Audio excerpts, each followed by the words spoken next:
Bonjour à toutes et à tous. Alors, quand Fabien, Laurence vous sollicite en disant qu'il faut y intervenir, vous dites oui, hein. Ils sont convaincants. Et puis après, vous voyez sur la fiche que c'est une intervention inspirante. Ça on est content parce que inspirer en termes d'injonction, c'est un peu comme respire, aime. Je sais pas. Je vais déjà vous partager quelques convictions sur la question des entreprises et de la responsabilité sociale et environnementale de celles-ci. Si je devais faire une définition rapide, c'est comment une entreprise peut être plus performante au-delà des lois, au-delà des normes, en se posant la question de ce qu'elle produit de mauvais sur sa société, comment elle peut améliorer de façon continue et volontaire ce qu'elle produit de mauvais. Plus performante et meilleure dans ses productions. Une fois qu'on a dit ça, moi ce que je regarde, c'est qu'il y a trois types de RSE aujourd'hui. Il y a celle un peu Pinocchio, du faux nez. Il y a celle de la compensation, c'est-à-dire qu'on va essayer de réparer plus ou moins ce qu'on a produit de négatif. Et puis il y a probablement une RSE de la transformation, du questionnement de l'objet de l'entreprise, de sa mission, de son modèle de production, de sa façon de manager, de gouverner, de traduire en acte ce qu'elle a mis en haut de son front. Alors, les trois existent en fait. Les trois, le faux nez, le rattrapage et puis la vision. On va dire que le premier est plutôt de la préhistoire et le troisième est plutôt de la science-fiction. Préhistoire parce que c'est pas tenable en fait. C'est plus tenable de dire et pas faire. Le monde va trop vite, vous allez trop vite, on va trop vite, les médias vont trop vite, les ONG font leur boulot et qu'à un moment ou à un autre, on est pris la main dans le sac. Le deuxième, il n'est pas durable, c'est-à-dire le fait de simplement compenser, parce que là aussi le monde va trop vite. Et simplement compenser sa production carbone, par exemple, dans 5 ans, dans 10 ans, va coûter une fortune.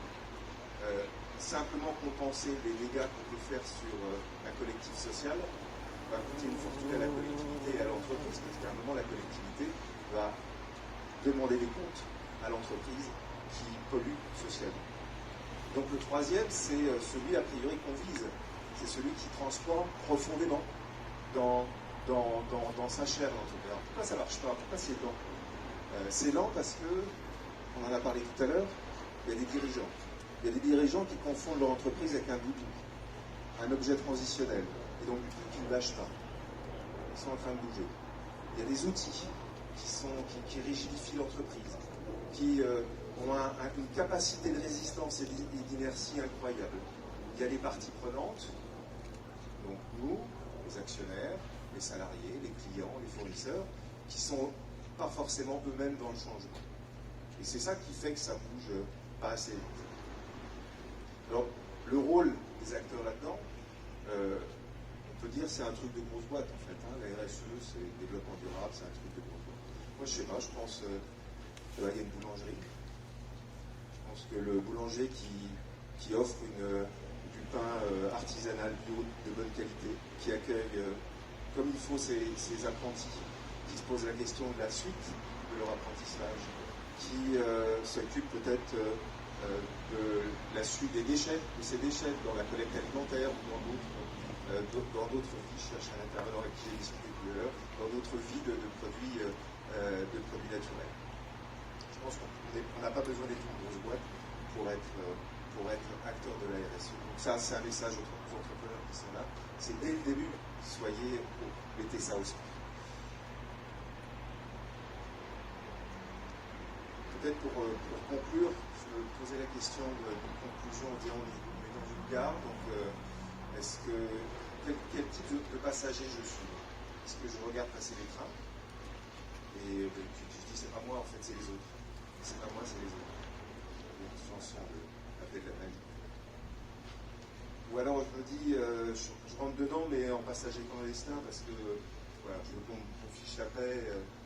Ou alors j'ai un casque sur les oreilles et je regarde surtout les messages sur mon smartphone.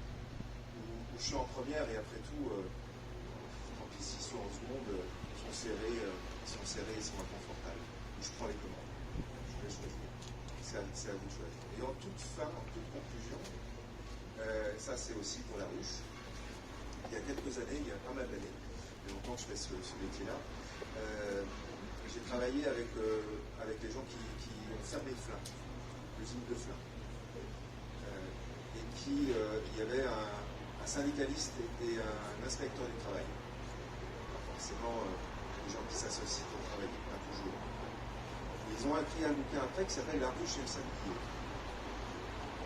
La ruche, c'était l'usine de Flins, et le sablier, c'était la fermeture de l'usine. Il y avait 4 ans pour faire licencier cette usine. Incroyable. Ça s'est passé sans conflits sociaux, pour ceux qui s'en rappellent. En fait, on est là-dedans. La ruche, c'est nous. C'est-à-dire que la société, elle est complexe. Elle est bien organisée, mais elle est complexe et elle ne va pas dans le bon sens. Elle fabrique des choses qui sont négatives. Et on a un énorme sablier qui fait qu'on n'a pas le temps. Donc, une obligation de s'organiser, et les entreprises, mais pas les entreprises toutes seules, les entreprises, les consommateurs, les actionnaires, les fournisseurs, c'est comme ça qu'on arrivera à bouger les boîtes, pas que d'en haut. Mais en bougeant aussi ceux qui sont